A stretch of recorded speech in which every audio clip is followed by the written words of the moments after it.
I'm Shawn Condra. Um, Moved to Springfield August of 2020. I had been a small college basketball coach for 25 years, and I resigned in August of 19.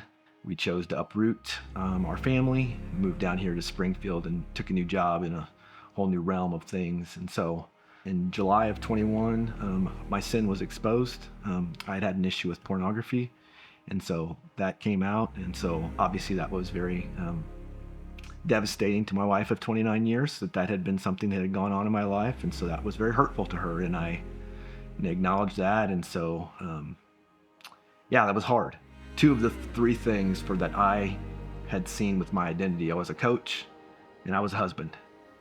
And I'd resigned as a coach about, 2 years before that. And now my wife is telling me that it's over. Yeah, that was kind of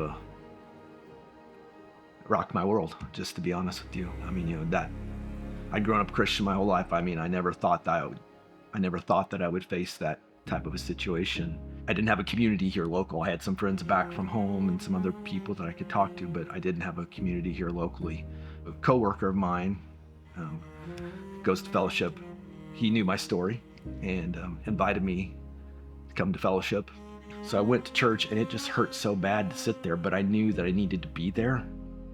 That was a powerful thing to realize, that through my vulnerability, God could minister to me through people that I would encounter.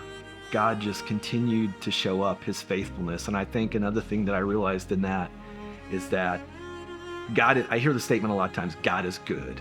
God is good because I got a new job. God is good because my kid got into college, or God is good because a lot of things happen.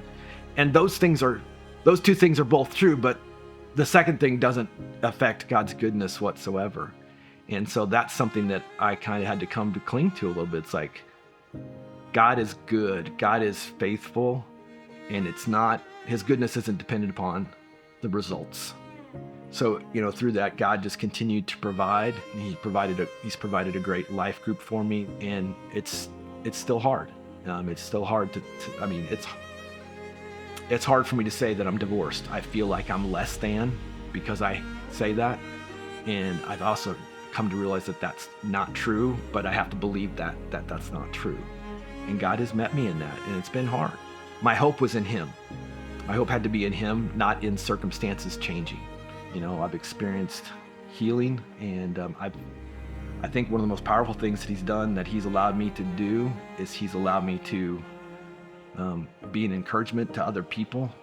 I think he allowed those circumstances to shape me and to cause me to become I have a more intimate relationship with him than I've ever had through his word and through his people. I think that's how he's really kind of counseled me. And probably from a world standpoint, I probably had a reason to be angry because my life had been thrown upside down. But I really go back and say, okay, God, you've done something here.